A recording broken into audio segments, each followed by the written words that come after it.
the human soldier saved the Cation from certain death. But little did Nathan know that his compassionate act would spark a forbidden love affair in the midst of a brutal interstellar war.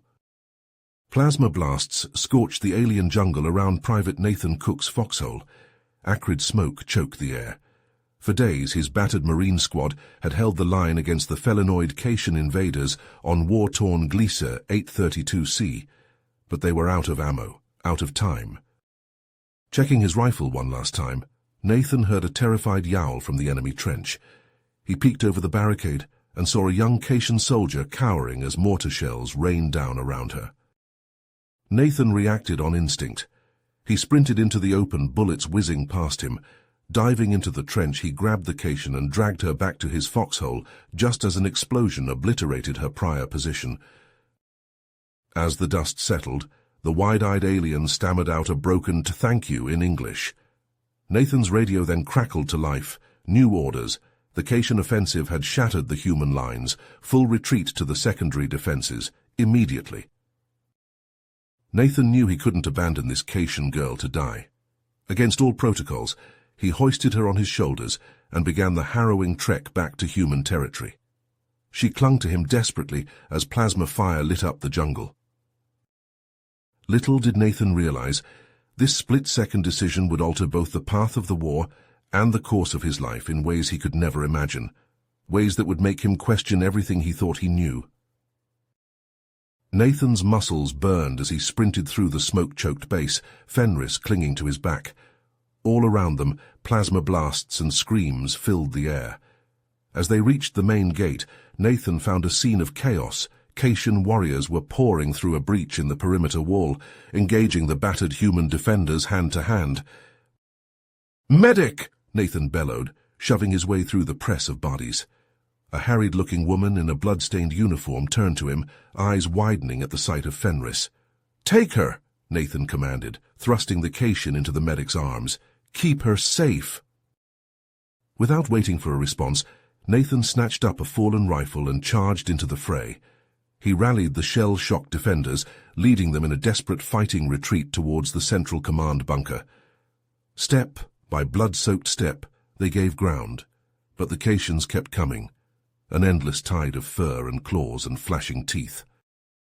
As the bunker doors slammed shut behind the last few survivors, Nathan suddenly realized that Fenris was no longer with them. A cold fear gripped his heart. Had she been cut down in the chaos of the fighting?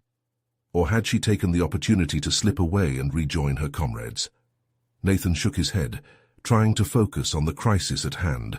The Cations were hammering at the bunker doors now, the screeching of rending metal filling the air. It was only a matter of time before they broke through. Just as Nathan was about to order his men to make a last desperate stand, a familiar voice crackled over the base's intercom system. It was Fenris, speaking rapidly in urgent Cation. Nathan couldn't understand a word she was saying, but he could hear the desperation in her voice. Suddenly the pounding at the doors ceased. An eerie silence fell over the base. Cautiously, Nathan and his men emerged from the bunker to a stunning sight. The Cation forces were retreating, melting back into the jungle as quickly as they had come. And there, standing alone in the center of the ruined compound, was Fenris. As Nathan approached her, he saw a look of grim determination on her face. "I am not just a soldier," she said in halting English. "I am the daughter of the Cation Emperor. My word carries weight, even among these warriors." Nathan's mind reeled as he processed this revelation. The enemy he had saved was royalty. Fenris continued, her voice tight with urgency. "I have convinced them to halt the attack for now. But my father, he will not take kindly to my betrayal. He will send more troops, crush your resistance utterly. If you are to survive, you must strike at the heart of the Cation Empire itself." Her eyes met Nathan's, a fierce intensity burning in their amber depths. "And I am the key." Nathan nodded grimly, the gravity of their mission settling on his shoulders like a physical weight. This was it, their one chance to end the war, to save countless lives on both sides. Failure was not an option. Assembling a crack team of the best human special forces operatives, Nathan and Fenris pored over every scrap of intelligence they had on Caitian defenses, every schematic of the imperial palace. Fenris's insider knowledge proved invaluable. She knew every security protocol, every hidden entrance, every potential weak point. After days of meticulous planning, they were ready. Under cover of darkness, their stealth ship slipped through the Caitian planetary defenses, Fenris guiding them through gaps in the sensor nets. They landed in a secluded forest clearing near the palace and made their way inside using stolen access codes and Fenris's biometric data. But as they emerged into the grand throne room, they found themselves surrounded on all sides by the Emperor's personal guard, weapons trained on them. And at their head, a familiar figure, Prince Raxis, Fenris's own brother. "Did you really think it would be that easy, sister?" Raxis sneered. "That you could betray your own kind and we wouldn't be prepared?" Fenris stepped forward, hands raised placatingly. "Raxis, please, you have to listen." "Enough!" Raxis roared. "You are a traitor to your people and you will die like one." With that, he lunged at Fenris, claws extended, but Nathan was faster. He met Raxis mid-leap, slamming into the Caitian prince with the force of a charging bull. They crashed to the floor in a tangle of limbs, trading blows powerful enough to crack bone. Raxis was larger, stronger, his natural weapons deadly. But Nathan fought with the desperate strength of a man with everything to lose. They rolled across the floor, smashing through furniture, neither giving an inch. Claws raked flesh, fists pounded into flesh and bone. Blood splattered the ornate tile. Nathan felt ribs crack under Raxis's powerful blows, but he pushed through the pain, landing strike after strike to the prince's face and body. Raxis's guard tried to intervene, but the human strike team laid down a withering hail of suppressive fire, forcing them back. The throne room echoed with the deafening thunder of ballistic weapons and the sizzling hiss of plasma rifles as the two sides clashed. In the center of it all, Nathan and Raxis continued their brutal duel, neither willing to relent. But Nathan could feel his strength flagging, his injuries taking their toll. Raxis forced him back, step by step, until a vicious uppercut sent him sprawling.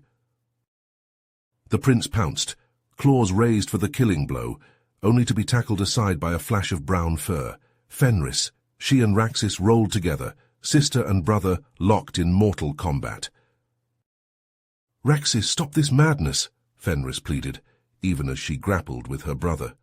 "The war is pointless, can't you see that? We have to end this for all our sakes." But Raxis was beyond reason. With a snarl of rage, he struck Fenris across the face, sending her reeling. In that moment, something inside Nathan shattered. This brave, selfless woman who had sacrificed everything for a chance at peace, attacked by her own flesh and blood. It was too much. Surging to his feet, Nathan let out a wordless roar of fury and launched himself at Raxis in a flying tackle. They hit the ground hard, Nathan raining down a storm of punches on the prince's bloodied face. Raxis fought back savagely, but Nathan was relentless, his rage lending him strength beyond measure. The throne room had gone eerily silent. The battle stilled as all eyes turned to the two combatants. Even the Emperor's guard seemed frozen, unsure whether to intervene. And then it was over. Raxis went limp beneath Nathan, his face a ruined mess, breath coming in wet, ragged gasps. Nathan staggered to his feet, barely able to stand, his uniform drenched in blood, both his own and his foes. He looked down at Raxis, at the battered form of the male who, in another life, might have been his brother-in-law. But before he could speak, before he could act, the great doors at the end of the hall slammed open. The Emperor had arrived with reinforcements. Nathan and Fenris were on their own once more, in the lion's den, with only their wits and will to survive. The final confrontation was at hand. The Emperor strode into the throne room, his ornate battle armor glinting under the harsh lights. He surveyed the scene, the battered bodies of his guards, the blood-soaked floor, his own son lying defeated at the feet of the human soldier. A mix of disdain and grudging respect played across his feline features. "Well done, human," the Emperor rumbled, his voice a deep bass that seemed to shake the very walls. You have bested my son in single combat, a feat few can claim. Nathan met the Emperor's gaze unflinchingly, even as he felt the weight of the Cassian ruler's presence pressing down on him like a physical force. It didn't have to come to this, Nathan said, his voice raw from exertion. We came to end this war, not to fight your warriors. The Emperor laughed, a harsh, grating sound. And yet here you are, standing atop a pile of Cassian corpses. You have spirit, human. I'll grant you that. He made a slight gesture with one clawed hand, and instantly a dozen guards stepped forward, weapons raised. But spirit alone will not save you. You are surrounded, outmatched. Surrender, and I may yet show mercy. Nathan tensed, ready to fight to his last breath. But before he could move, Fenris stepped forward, placing herself between Nathan and her father. No, she said, her voice ringing with determination. If you want him, you'll have to go through me first. The Emperor recoiled as if struck. Daughter, what is the meaning of this? Stand aside. I will not, Fenris declared. I have seen the truth, father. This war is madness. The humans are not our enemies. We can end this here and now, but not through more bloodshed. For a long moment the Emperor was silent, staring at his daughter as if seeing her for the first time. Nathan held his breath, knowing that the next few seconds would decide all their fates. The Emperor's hesitation was all the opening Nathan needed. In a blur of motion, he lunged forward, disarming the nearest guard and wrenching the Cassian into a headlock, the muzzle of the guard's own plasma rifle pressed firmly against his furry temple. Here's what's going to happen, Nathan growled, his voice steady despite the hammering of his heart. You're going to let my team go, provide us with a ship, safe passage off this world. If not, I start putting holes in your soldiers, starting with this one. The guard whimpered in Nathan's grip, and the Emperor's eyes flashed with barely contained rage. But as he looked from Nathan to Fenris and back again, something in his expression shifted. Very well, human, he said at last, the words sounding as if they physically pained him. You will have your ship, but know this. This is not over, not by a long shot. With a curt nod he signaled to his guards, who backed away, lowering their weapons. Nathan released his hostage, who scurried away, tail tucked between his legs. As Nathan and his team made their way towards the hangar bay where their promised shuttle awaited, Fenris fell into step beside him. Her hand found his, her clawed fingers interlacing with his battle-scarred ones. I'm coming with you, she said softly, her amber eyes locked on his. I can't stay here, not after this. I've seen too much, the cruelty, the injustice of my own people. I want to fight alongside you, Nathan, to bring an end to this conflict once and for all. Nathan felt a swell of emotion rise in his chest, a complex tangle of admiration, respect and something deeper, something he was almost afraid to put a name to. He squeezed her hand gently. I wouldn't have it any other way, he murmured. Together they boarded the shuttle, the human strike team taking their positions with crisp efficiency. As the engines roared to life and the craft lifted off, Nathan watched through the view screen as the Cassian palace, and then the capital city, fell away beneath them, shrinking to toy-like insignificance as they clawed for the stars. But their reprieve was short-lived. Scarcely had they broken atmosphere when the comm system crackled to life, a desperate voice cutting through the static. Mayday, Mayday. This is Kepler Colony. We are under heavy assault by Cassian forces. They came out of nowhere. We can't hold them off. We need immediate assistance. Please, is anyone out there? Nathan exchanged a grim look with Fenris. The besieged colony hung in space just ahead, the flashes of explosions and weapons fire clearly visible even from this distance. And beyond it, the ominous shapes of Cassian warships, an entire battle group bearing down on the helpless outpost. Nathan knew they had to act. The colonists would be slaughtered without aid, and his team were the only ones close enough to make a difference. But to take on an entire Cassian fleet with just one shuttle and a handful of soldiers, it was suicide. He looked around at his team, seeing the same realization in their eyes. They all knew the odds, but they also knew their duty. Set a course for Kepler Colony, Nathan ordered, his voice grim. We're going in. The shuttle shuddered as Nathan pushed the engines to their limits, the battered craft streaking towards the besieged colony. Beside him, Fenris worked furiously at the comms console, her claws flying over the controls. "I'm in," she said grimly, "patching into their network now." The comms crackled with a confusion of Cassian voices as Fenris began transmitting her deceptive orders. "All units, break formation. Enemy ships have breached our perimeter. Negative. Maintain positions. The humans are deploying a new weapon. Fire on Sector 7G. Friendly ships compromised." Through the viewscreen, Nathan watched in amazement as the orderly Cassian fleet dissolved into chaos, ships veering out of formation, lancing each other with friendly fire.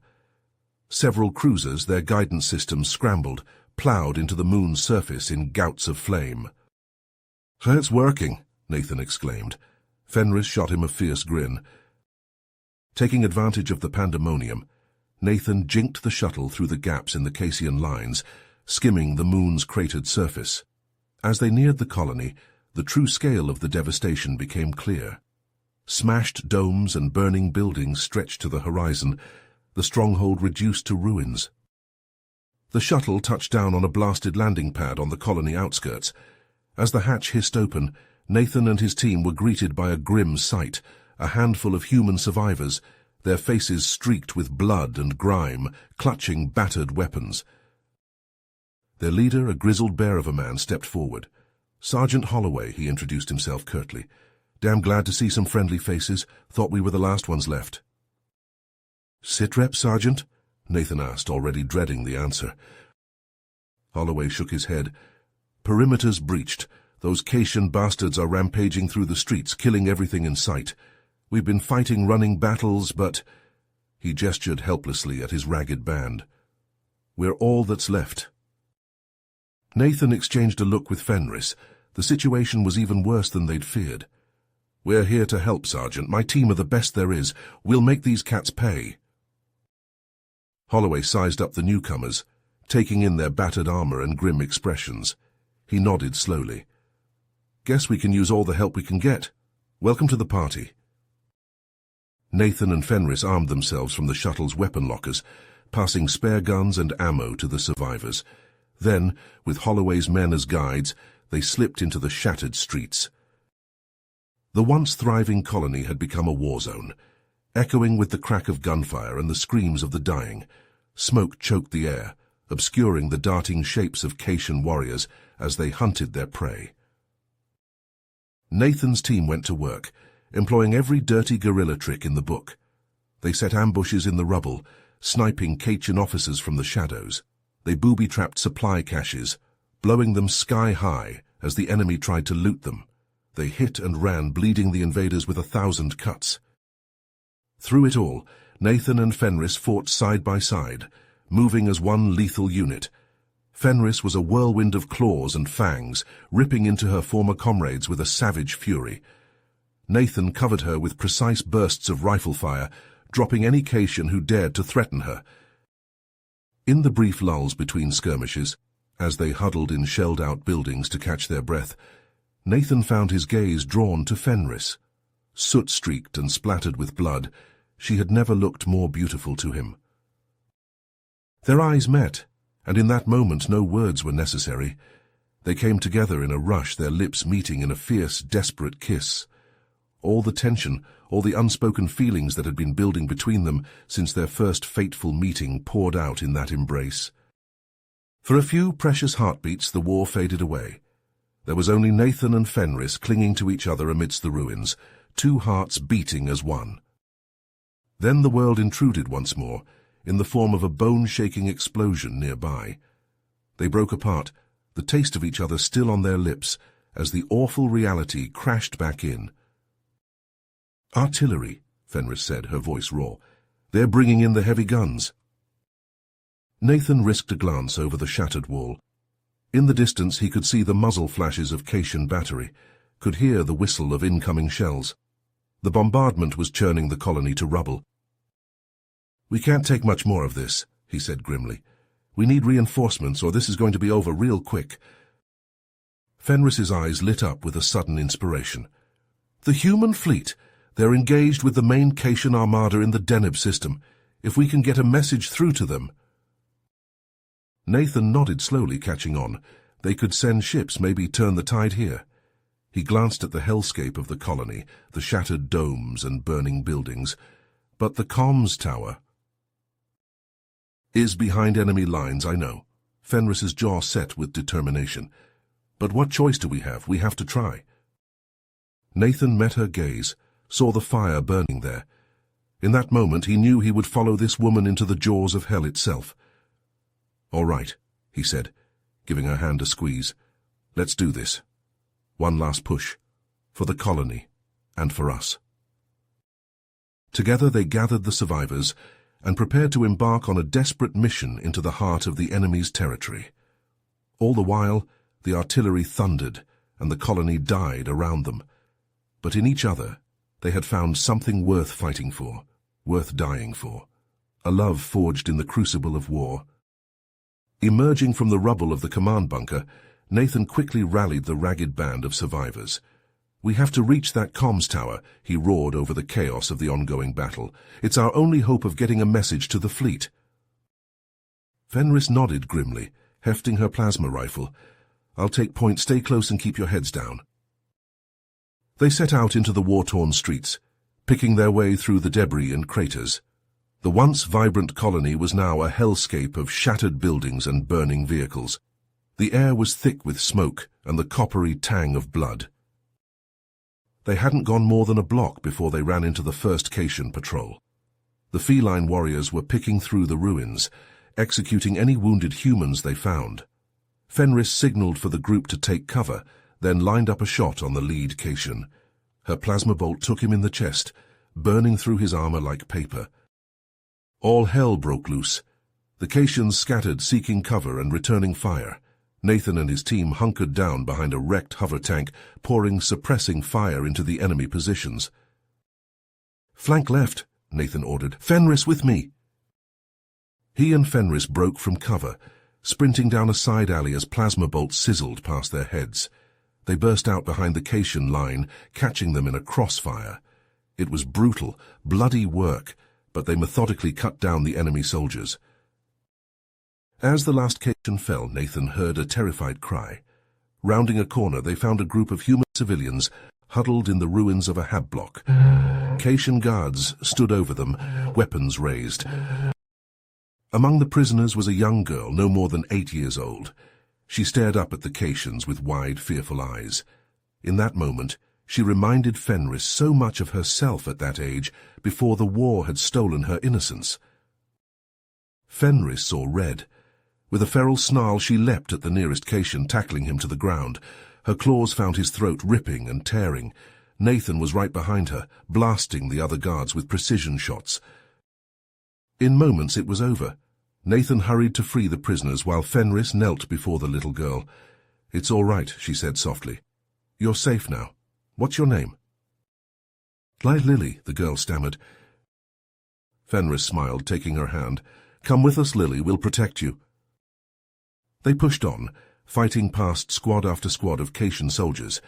The enemy's resistance grew fiercer the closer they got to the comms tower. They knew what the humans were after.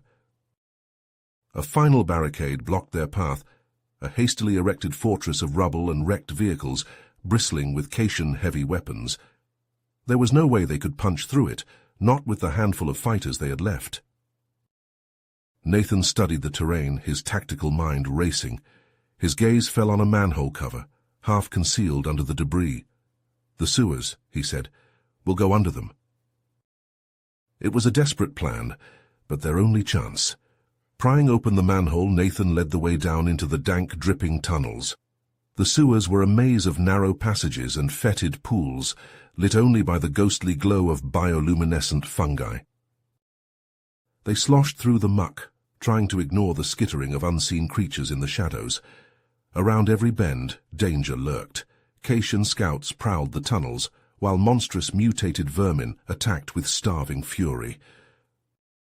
Nathan and Fenris fought them all, back to back, guns blazing and claws flashing. Lily stayed close behind them, clutching a makeshift shiv with shaking hands. Finally, they found a ladder leading up to a maintenance hatch. Nathan climbed up first, easing open the hatch and peering out. His heart soared. They were inside the comms tower. But his elation was short-lived. Staring back at him were the cold, merciless eyes of a Caitian commander, flanked by his elite guard. The commander smiled cruelly. "Welcome, humans," he purred. "So glad you could join us."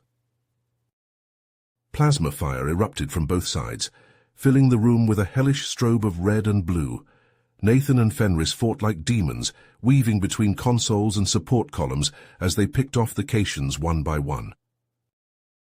But the commander was a foe beyond any they had faced. He moved with blurring speed, his plasma blade slicing through the air in deadly arcs. Nathan felt the searing kiss of its edge along his ribs, smelled his own flesh burning. Fenris leapt at the commander with a howl of rage, but he easily sidestepped her attack. His armored backhand caught her across the face, sending her crashing to the deck in a spray of blood. "Pathetic," the commander sneered. "Is this the best the vaunted human resistance has to offer?" He raised his blade for the killing blow, only to stagger back screaming as a wave of pure agonizing sound washed over him. Nathan clutched at his ears, his vision swimming. Through the haze of pain, he saw Lily standing behind the commander, clutching a strange, pistol-like device. She had found the sonic weapon and turned it against their tormentor. The commander thrashed on the floor, blood pouring from his eyes and ears as the weapon shrieked its deadly song. With a final titanic effort, Nathan surged to his feet and lunged for the comms console. His fingers flew over the keys, even as the tower shook with the impacts of the Caitian assault outside. Pouring all his desperate hope into his words, he transmitted the distress call. "This is Private Nathan Cook of the Kepler Colony Defense Forces. We are under heavy Caitian assault and request immediate reinforcement. Repeat, Kepler Colony is under attack. We need—" The world turned white. A massive explosion ripped through the tower, hurling Nathan from his feet. Ears ringing, he hauled himself upright, searching frantically for Fenris and Lily in the smoke and dust. "We have to go," Fenris yelled, pulling Lily from under a fallen girder. Alarms blared as the tower's structural integrity failed, massive cracks splitting the walls. They ran, leaping over debris and fallen bodies as the tower crumbled around them. Girders and chunks of ferrocrete rained down, smashing through catwalks and equipment. The floor buckled and heaved under their feet. Bursting out of the collapsing structure, they sprinted for their lives across the shattered compound. Behind them, the comms tower folded in on itself with a deafening roar and a billowing cloud of dust. Nathan risked a glance back, just in time to see a host of dark shapes descending from the sky.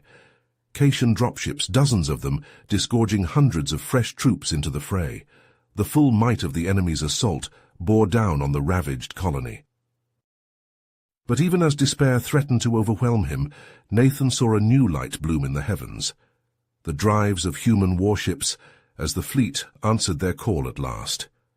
A fierce joy surged through him. Against all odds, they had done it. They had held out long enough for help to arrive.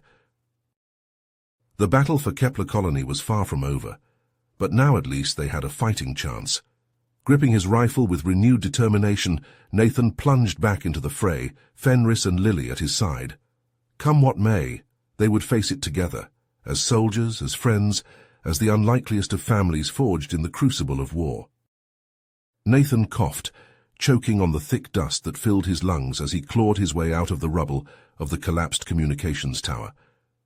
His ears rang from the deafening crash of ferrocrete and steel. Blinking grit from his eyes, he saw Fenris dragging Lily from the debris nearby. The young girl's face streaked with blood and soot. Sergeant Holloway and a ragged band of survivors stumbled towards them, their faces grim. "The evac ships," Holloway rasped, his voice hoarse. "They're gone. Destroyed. We're trapped here." Nathan followed Holloway's gaze upward, his heart sinking. The Caitian fleet filled the sky, their ships arrayed in a deadly formation. As he watched, their cannons flashed, sending beams of searing light lancing down to the moon's surface. The orbital bombardment struck the colony with the force of an apocalypse. Buildings vaporized in blinding flashes, entire city blocks reduced to smoldering craters in seconds. The ground heaved and bucked, throwing them from their feet. The roar was deafening, drowning out the screams of the dying. Nathan struggled to his knees, his vision swimming. It was over. They had fought so hard, sacrificed so much, but in the end, it wasn't enough. The Caitians were too strong, too ruthless. Despair threatened to overwhelm him. But then, just as all seemed lost, a new sound split the air. A deep, thrumming roar, felt as much as heard. Nathan looked up, hardly daring to hope, and saw a miracle. A massive wormhole had torn open the sky above them, a swirling maelstrom of light and energy, and emerging from its depths came the human fleet. Dozens of warships, their hulls gleaming in the light of the twin suns, their cannons already swiveling to bear on the Caitian ships. The reinforcements had arrived. The space battle that followed was unlike anything Nathan had ever seen. The human ships fell upon the Caitian fleet like wolves on a herd of sheep, their weapons flashing in a deadly barrage. The Caitians returned fire, their shields flaring under the onslaught. Massive explosions bloomed in the void, as ships on both sides were torn apart by the devastating weapons. But for every human ship destroyed, they took 3 Caitian vessels with them. Nathan watched in awe as a massive human battleship rammed a Caitian cruiser, gutting its stem to stern before detonating its reactors in a blinding flash. On the ground, Nathan saw an opportunity. The Caitians were in disarray, their attention focused skyward. He turned to Fenris, fire in his eyes. "We need to hit them now," he growled. "While they're distracted, we can use the chaos to our advantage." Fenris nodded, her jaw set. "I'm with you." They moved through the shattered streets of the colony like ghosts, Lily and Holloway close behind. They struck at the Caitian ground forces wherever they found them, swift and deadly. Nathan put his rifle to good use, each shot finding its mark in feline flesh. They raided Caitian supply depots, setting charges and blasting the stockpiles to rubble. They ambushed enemy patrols, leaving none alive. All the while, the space battle raged overhead, the sky alight with the flash of weapons and the flames of dying ships. As they fought, they came across pockets of human survivors, trapped and terrified. Nathan and his team freed them where they could, leading them to what safety remained. One by one, step by blood-soaked step, they took back the colony. Nathan had just set a charge in a Caitian armory when his radio crackled to life. It was the human fleet commander, her voice tight with urgency. "Private Cook, do you read? We have a plan to end this, but we need your help." Nathan shared a glance with Fenris. "We're listening, Commander." "We've identified the Caitian flagship. If we can get a computer virus into its main systems, we can disable their entire fleet. But we can't get close enough. We need you to infiltrate the ship and upload the virus directly." Nathan closed his eyes. It was a suicide mission and they all knew it. But if it could end the war, save countless lives... He met Fenris's gaze, saw the same resolve in her eyes that he felt in his heart. "We'll do it," he said into the radio. "Just get us on that ship." 30 minutes later, they were crouched in the troop bay of a human dropship, Lily and Holloway beside them. The ship shuddered as anti-aircraft fire pounded its hull, alarms blaring in the red-lit compartment. Nathan gripped his rifle, his knuckles white as the dropship dove towards the massive bulk of the Caitian flagship. This was it, the final mission. Success would mean victory, an end to the bloodshed. Failure would mean death, and a Caitian boot stamped on humanity's neck forever. The ship lurched, a massive impact throwing them against their restraints. Warning lights flashed, the smell of burning insulation filling the air. They were hit, losing altitude fast. Nathan saw the hangar bay of the flagship rushing up to meet them, growing larger by the second. The pilot's voice crackled over the intercom, strained and urgent. "Brace for impact!" The dropship hit the deck of the hangar in a scream of tortured metal, sparks flying as it skidded and slewed across the polished floor. Nathan felt the bone-jarring impact in every part of his body, his teeth rattling in his skull. And then stillness. Smoke filled the troop bay, the lights flickering fitfully. Nathan tasted blood, realized he had bitten his tongue. He shook his head, trying to clear it. "Everyone all right?" he called, his voice sounding muffled to his own ears. One by one the others responded, battered, bruised, but alive. They kicked open the buckled doors of the dropship and emerged into the hangar, weapons ready. The hangar was vast, easily large enough to hold a dozen ships the size of theirs. Catwalks crisscrossed overhead, and a massive atmospheric containment field shimmered at the far end, holding back the void of space. Cation soldiers were already rushing towards the crashed dropship, weapons drawn. "Move," Nathan roared, opening fire. Fenris was right beside him, her rifle bucking in her hands. Lily and Holloway laid down covering fire as they sprinted for the nearest bulkhead door. The Cations fell before their onslaught, but more were coming, a seemingly endless tide of fur and claws and flashing teeth. Nathan and his team fought for every inch, leaving a trail of feline corpses in their wake. They blasted through bulkhead doors, raced down smoke-filled corridors. Alarms blared, red lights flashing. The ship's security drones swarmed to stop them, only to be cut down in hails of gunfire. Nathan lost track of time, lost track of everything except the next target, the next door, the next objective. His world narrowed to the rifle in his hands, the comrades at his side, and the unrelenting need to push forward. At last they reached the ship's main computer core, a vast chamber filled with pulsing lights and humming machinery. Fenris rushed to the central console, her claws flying over the controls as she worked to upload the virus. Nathan and the others formed a perimeter, guns trained on the room's entrances. They could hear the Cations coming, the thud of boots and the snarl of orders growing louder with every passing second. "How much longer?" Nathan called over his shoulder, his finger tense on the trigger. "Almost there," Fenris replied, her voice tight with concentration. "Just a few more seconds." The doors exploded inward, Cassian soldiers pouring into the room. Nathan and his team met them with a wall of gunfire, the air thick with the stench of ozone and blood. But for every soldier they cut down, 2 more seemed to take their place. "It's uploaded," Fenris yelled triumphantly. "The virus is in their system." But her victory was short-lived. A new figure strode into the room, a figure that made Fenris's blood run cold. Towering and broad, clad in ornate battle armor, his face a mask of cold rage. It was the Cation Emperor himself, Fenris's father, and he had come for his wayward daughter. The Emperor loomed over Nathan and Fenris, his royal guard at his back. "Daughter," he rumbled, "this foolishness ends now. Surrender, return to your people. Your place is with us, not these lowly humans." His cold eyes flicked to Nathan.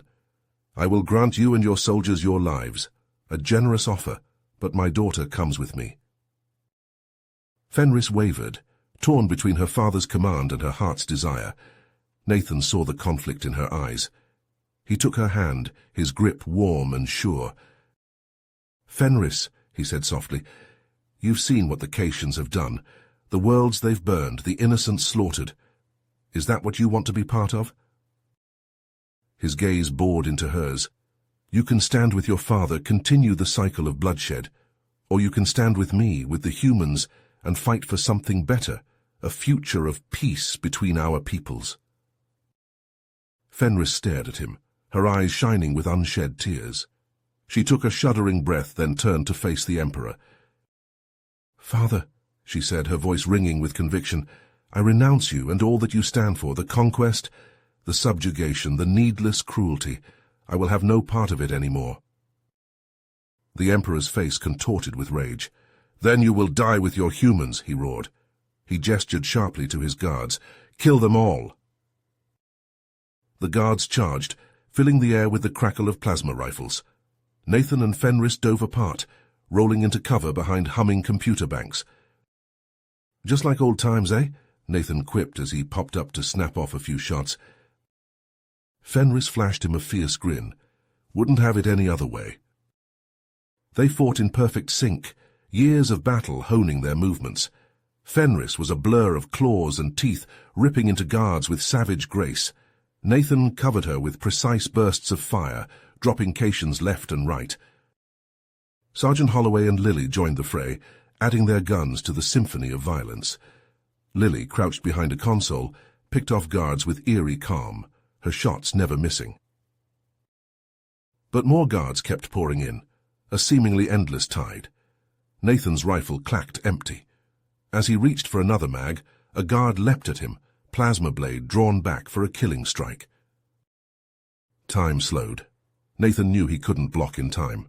Fenris screamed his name and threw herself in front of him, taking the blow meant for him. The blade punched through her armor, burning into her flesh. She crumpled to the deck, blood pooling beneath her. "Fenris!" Nathan roared. Rage and anguish boiled through him, a white-hot fury that seared away all thought. He lunged at the Emperor, tackling him off the raised dais. They crashed to the floor in a tangle of limbs.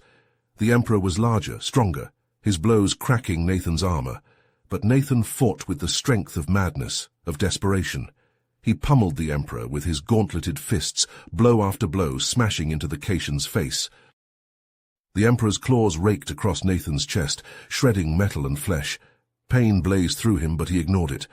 Ripping his combat knife free, he brought it down with all his strength, burying it in the Emperor's chest. The Caitian convulsed, his lifeblood gushing out around the blade. His eyes found Nathan's, wide with shock and pain. Then the light faded from them, and he went limp. It was over.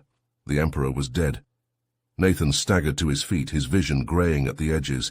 He stumbled to Fenris's side, gathered her into his arms. "Stay with me," he pleaded, his voice cracking. "Please, stay with me." Around them, the flagship shuddered and groaned as the virus tore through its systems. Explosions bloomed in the void as the Caitian fleet turned on itself, ships firing on each other in mad confusion. Nathan barely noticed. All that mattered was the wounded woman in his arms.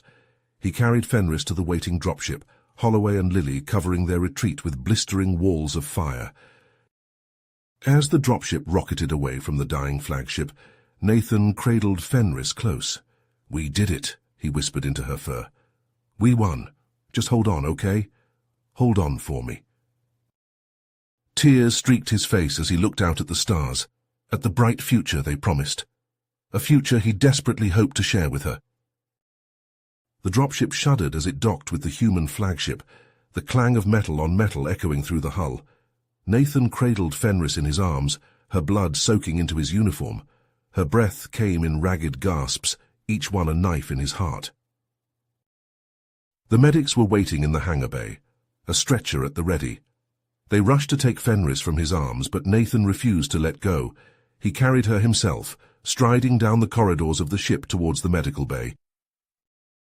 The doctors swarmed around Fenris as soon as they entered, shouting orders and prepping for surgery.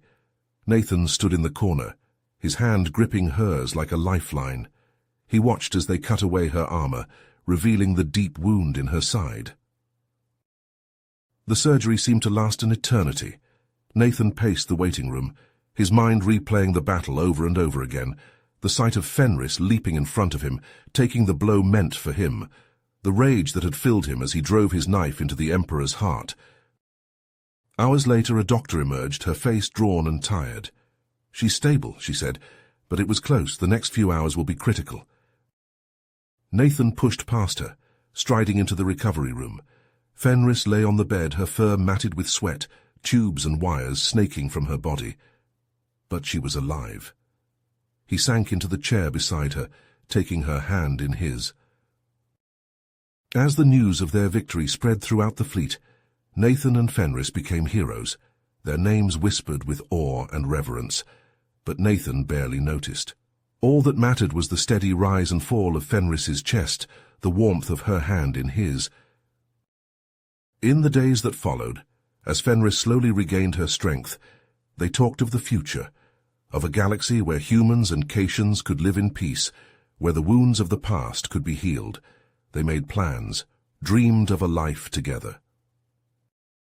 But their dreams were shattered by the arrival of a new enemy, the Harvesters, a race of machine beings that consumed entire worlds, leaving nothing but death in their wake.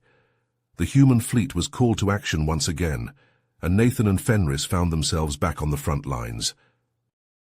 They fought side by side, their bond stronger than ever. In the heart of the Harvester mothership, they battled through hordes of mechanical monstrosities, planting explosives at the ship's core. But as they made their escape, tragedy struck.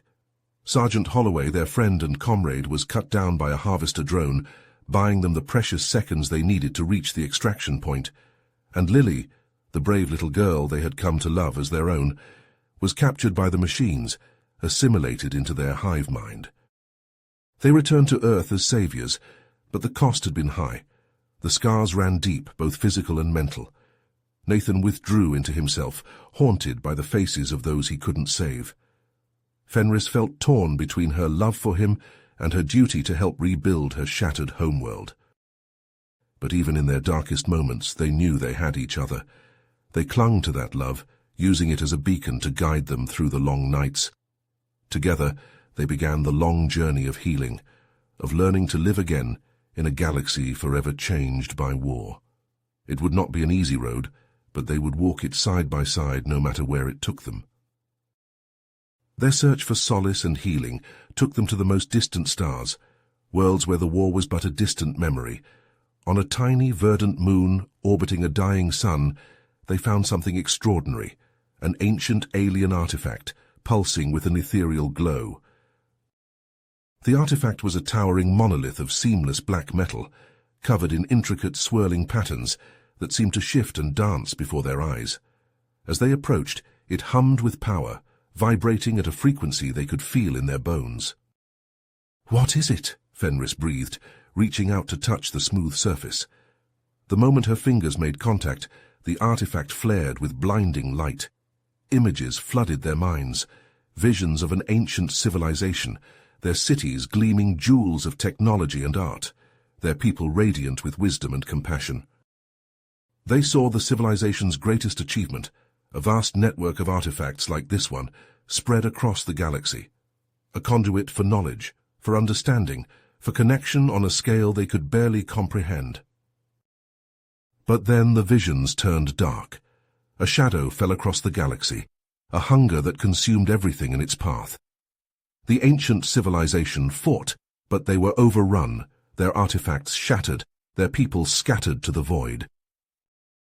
And with their last breath they left a warning, a message encoded in the very fabric of the artifacts, of the darkness that was coming, a darkness that would not stop until it had unmade the very fabric of reality itself. Nathan and Fenris emerged from the visions gasping, their minds reeling. They looked at each other, a grim understanding passing between them. The Harvesters were just the beginning, a prelude to something far, far worse. "We have to warn them," Nathan said, his voice raw. "The fleet, the colonies, they have to know what's coming." They raced back to their ship, pushing the engines to their limits. But as they approached Earth, their hearts sank. The planet was encased in a seething mass of Harvester ships, their hulls pulsing with sickly red light. The human fleet hung in tatters above the swarm, their once proud ships reduced to drifting wrecks. Even as they watched, the Harvesters surged forward, tearing into the remaining defenders with ruthless efficiency. Nathan slammed his fist into the console, his eyes burning with desperation. "We're too late," he whispered. "It's already begun." But Fenris laid a hand on his arm, her gaze fierce. "No," she said. "It's not over yet. We know what they are now. We know how to fight them." She brought up a schematic of the Harvester swarm, pointing to a pulsing mass at its center. "There," she said, "the heart of the swarm. If we can get there, if we can destroy it—" Nathan met her eyes, saw the fire burning there, the same fire that had drawn him to her all those years ago, in the blood and mud of a battlefield a lifetime away. "One last fight," he said softly. "You and me together, the way it's always been." They armed their ship, overloading the reactor, turning it into a flying bomb. They would only have one shot at this, one chance to fly into the heart of the maelstrom, to deliver their payload and end this once and for all. They came in hard and fast, weapons blazing, carving a path of destruction through the harvester horde. The swarm adapted, evolved, throwing new horrors at them with every passing second. But Nathan and Fenris fought on, their skills honed by a lifetime of war, their bond unbreakable. At last, they reached the center of the swarm, a pulsing mass of darkness that seemed to swallow the very light. They could feel it, the ancient, malevolent intelligence that dwelled within, the force that had consumed 1,000 civilizations, that sought to unravel the very threads of existence. Nathan looked at Fenris, drinking in every detail of her face, committing it to memory. "I love you," he said, his voice cracking. "Always have, always will." Fenris smiled, a single tear tracing down her cheek. "I know." They held each other as Nathan triggered the overload as the reactor went critical. The explosion was like a second sun being born, a searing lance of light that pierced the heart of the darkness. The swarm shuddered, convulsed, as the ancient evil at its core was consumed in the fires of oblivion. But the explosion ripped through more than just the harvesters. It tore at the fabric of space and time itself, opening a rift, a howling wound in the skin of the universe. And Nathan and Fenris, still locked in their embrace, were dragged into its depths. They fell through an infinity of light and shadow, their bodies and minds coming apart, reforming, merging with the primal forces of creation. In that moment, they were beyond pain, beyond fear, beyond anything but the purity of their love for each other. The rift closed behind them, sealing the wound, leaving the galaxy forever changed. On 1,000 worlds, in 1,000 languages, the story was told, of the human and the Caitian who had given everything to save all that lived. And though they were gone, vanished into the spaces between the stars, their legacy endured. In the rebuilt cities and the replanted fields, in the laughter of children who would never know the horror of the harvesters, in the hearts of all those who heard their tale and were inspired to be more, to fight harder, to love deeper. For in the end, that was what Nathan and Fenris had fought for, not for glory or for power, but for the simple, precious gift of a future where their love, tested in the crucible of war and loss and sacrifice, could live on, a beacon of hope, shining bright against the darkness. If you finished this story, please subscribe and like the video, then leave a comment that says, "I liked the story," and I will heart every single one of them. It really helps me. Thank you for your time.